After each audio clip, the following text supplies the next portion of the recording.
Mantan Gubernur Sumatera Selatan Alex Nurdin ditahan dalam kasus pembelian gas bumi. Anggota DPR itu langsung dibawa ke lapas kelas 1 Cipinang.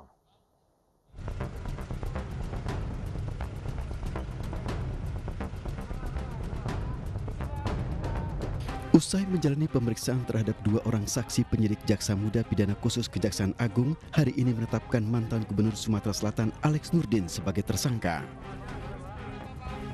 Selain Alex, Kejaksaan Agung juga menetapkan tersangka lain berinisial MM dalam kasus yang sama. Penetapan keduanya berdasarkan surat perintah penyidikan Direktur Jaksa Agung Muda Tindak Pidana Khusus. Alex ditetapkan sebagai tersangka dalam kasus dugaan korupsi pembelian gas bumi oleh BUMD Sumatera Selatan. Untuk tersangka AM pada saat itu selaku Gubernur Sumatera Selatan periode 2008 sampai 2013 dan periode 2013 sampai 2018 yang melakukan permintaan alokasi gas bagi bagian negara dari BP Migas untuk PT PDE Sumatera Selatan. Pembelian gas bumi pada perusahaan daerah pertambangan dan energi Sumatera Selatan terjadi pada saat Alex menjabat sebagai gubernur. Kasus bermula pada tahun 2010 saat Pemprov Sumatera Selatan memperoleh alokasi pembelian gas bumi dari COB PT Pertamina. Dari pembelian gas tersebut diduga terjadi kerugian keuangan negara sebesar $30.194.000 lebih. Sebelumnya di lingkungan pemerintahan Provinsi Sumatera Selatan, Kejaksaan Tinggi Sumatera Selatan juga menahan mantan Sekda Mukti Sulaiman yang tersangkut kasus dugaan korupsi pembangunan Masjid Sriwijaya.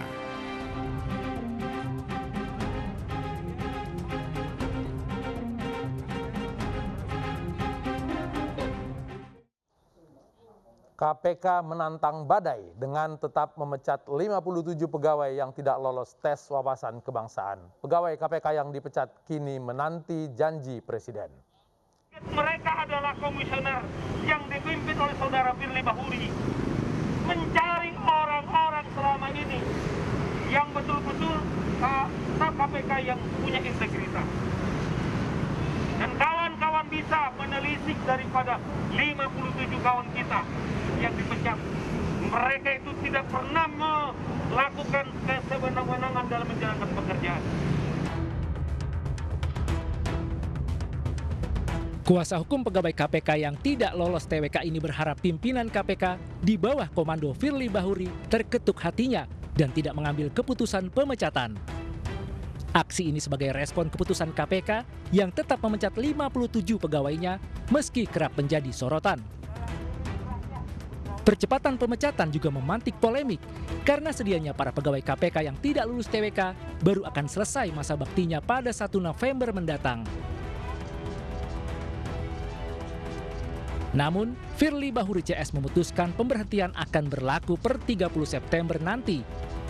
KPK berdalih setiap keputusan yang dijalani sesuai dengan putusan Mahkamah Agung yang menolak uji materi yang diajukan pegawai KPK.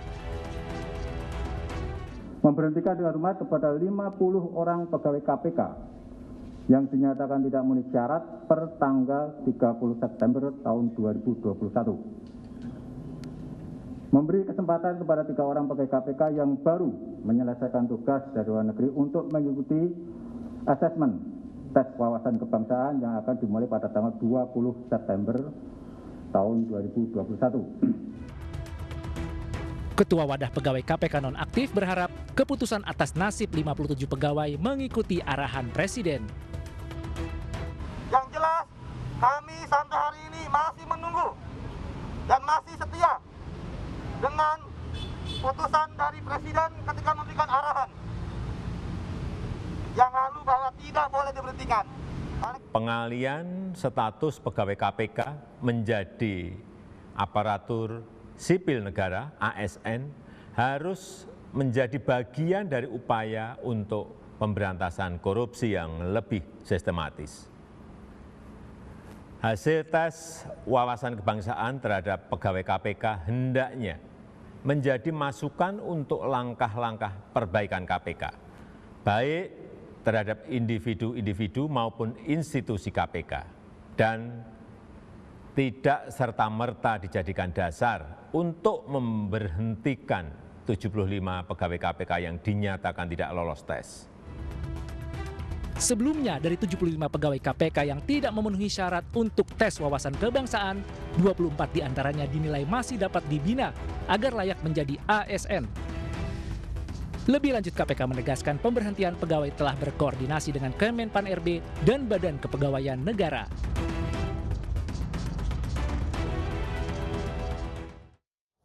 Masih adakah yang bisa dilakukan? Kita akan membicarakannya dengan kuasa hukum 57 pegawai KPK Saur Siagian dan anggota Ombudsman Robert Endina Jaweng. Selamat malam, Bapak-bapak. Malam, Bung Latif. Selamat malam, Bung Latif. Ya, saya ke Bang Saur dulu. Bang Saur tadi bilang di pidato yang menggebu-gebu itu, mereka ini orang hebat, mencari orang-orang seperti mereka tidak mudah. Lalu, adakah yang masih bisa kita lakukan selain mengetuk hati para petinggi negeri ini? Ya, saya kan harus juga bertanggung jawab soal pernyataan saya, Bung Latif. Kalau Saudara Firly kemudian dulu kan dipecat atau dikembalikan ke kepolisian kan karena pelanggaran kode etik yang sangat serius. Namun yang kemudian aneh, kemudian dia dicalonkan untuk pimpinan KPK. Dan setelah dia jadi pimpinan KPK, ketua, dia juga melakukan pelanggaran etik. Dan terakhir salah satu adalah komisionernya Saudara Lili Pintauli, bahkan melakukan pelanggaran berat. Maksud saya begini, berarti mereka pelanggar kode etik inilah mendesain yang namanya TWK. Pertanyaan fundamentalnya, bagaimana orang yang bermasalah secara etik dan moral kemudian menilai kinerja jam terbang kawan-kawan yang sudah sedemikian rupa. Nah, yang kedua mungkin nanti Bung Endi menceritakan soal pelanggaran mereka ini.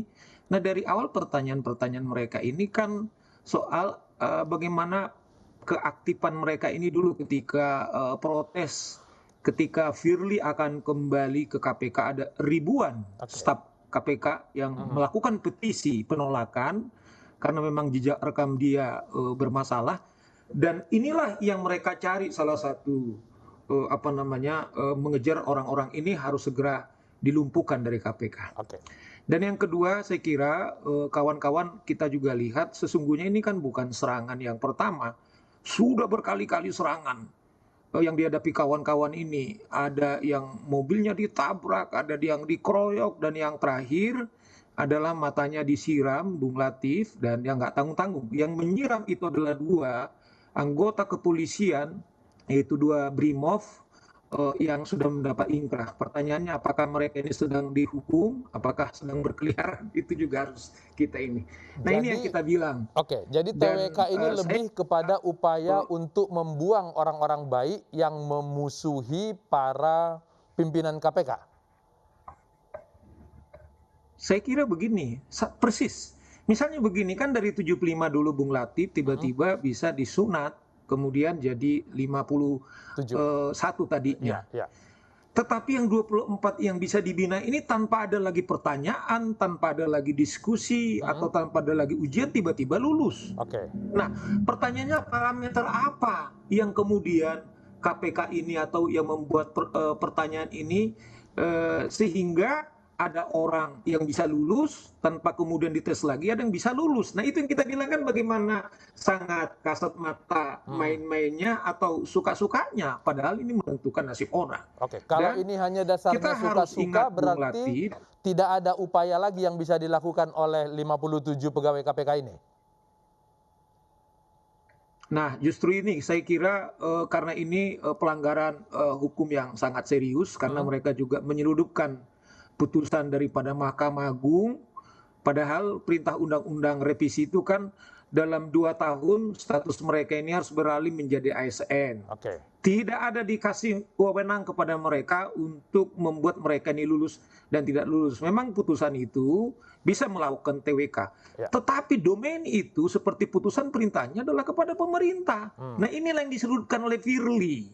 Sehingga cepat-cepat kemudian mereka mengatakan, nah, saya tadi sangat terhormat kalau mereka bertanggung jawab atas putusan tersebut, saya cek kepada produser siapa nanti yang teman saya KPK katanya, tetapi kok mereka kemudian tidak mau datang.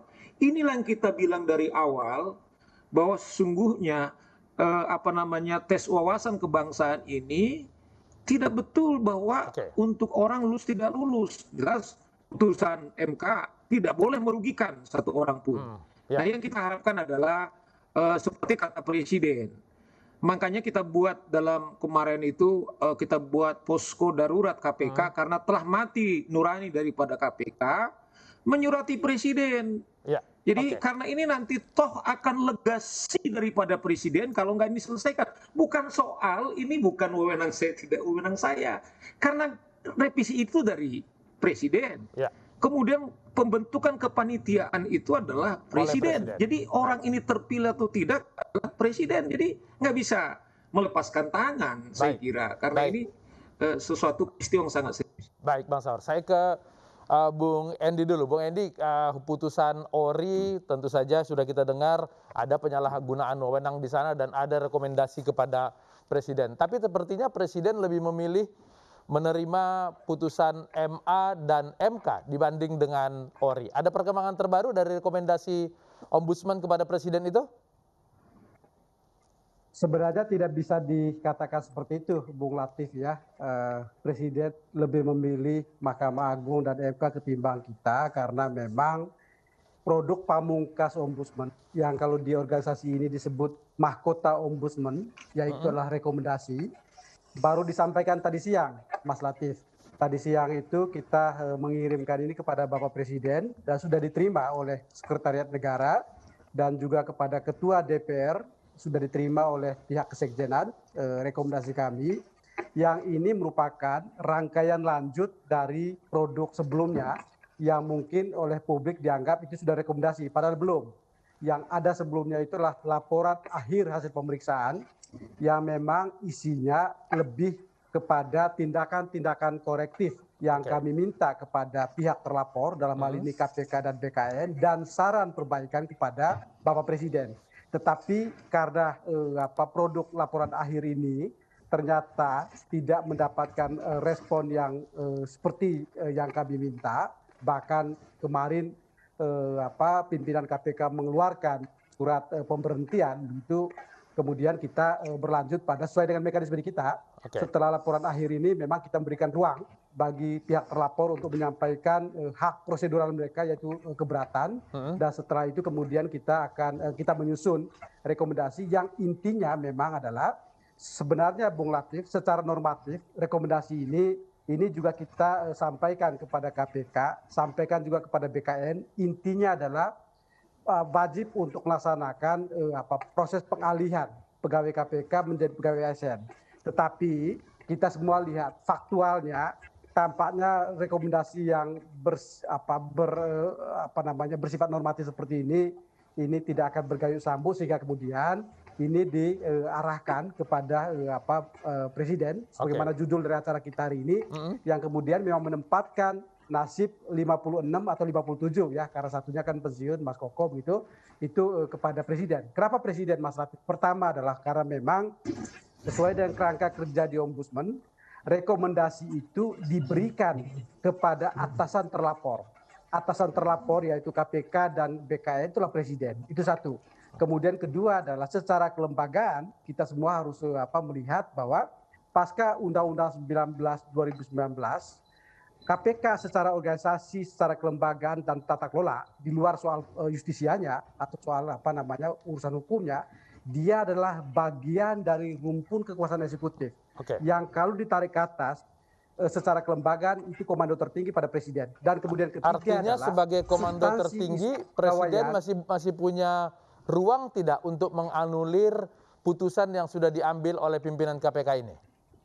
Masih sangat. Jadi ini belum end game, belum akhir gitu ya. Yang kita lihat kemarin adalah proses di internal KPK, yaitu diputuskan oleh pimpinan KPK yang saya harus katakan kalau mengacu pada undang-undang ASN tidak tepat sesungguhnya yang mengeluarkan keputusan itu pimpinan KPK. Yang harusnya mengeluarkan itu PPK. PPK itu siapa? Sekjen KPK. Oke. Karena memang ini bedanya dari kementerian dan lembaga, di mana PPK itu adalah menteri dan kepala lembaga kementerian, kepala lembaga non kementerian.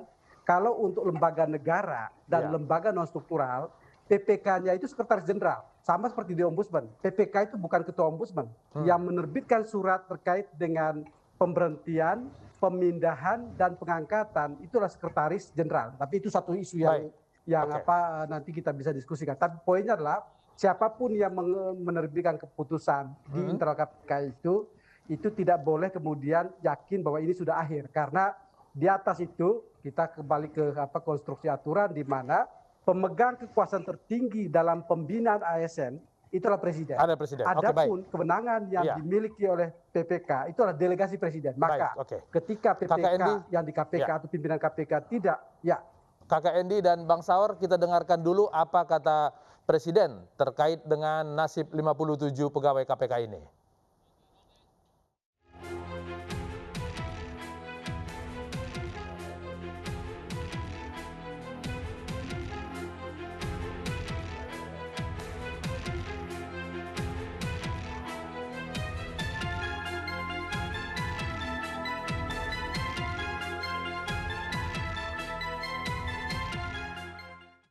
Jangan semua dilempahkan ke saya, katanya Bang Saur. Dan saya lebih menghormati putusan MK dan MA. Apakah ada yang bisa kita kritisi terkait dengan putusan MK itu dan apa yang dikeluarkan oleh Ombudsman dan Komnas HAM? Apakah ini dua hal yang berbeda atau bagaimana, Bang Saur? Sesuai yang saya katakan tadi, revisi ini kan diinisiasi oleh pemerintah.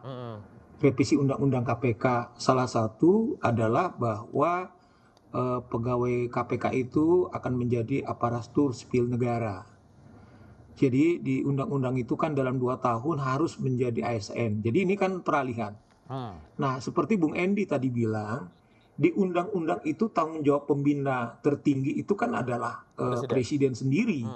Nah, artinya adalah sangat tidak masuk akal, sama dengan saya kira presiden kemudian membiarkan dirinya disandera oleh anak buahnya ini, yang saya mengatakan bahwa mereka menyeludupkan hukum, menyalahgunakan hukum, termasuk juga revisi Undang-Undang KPK.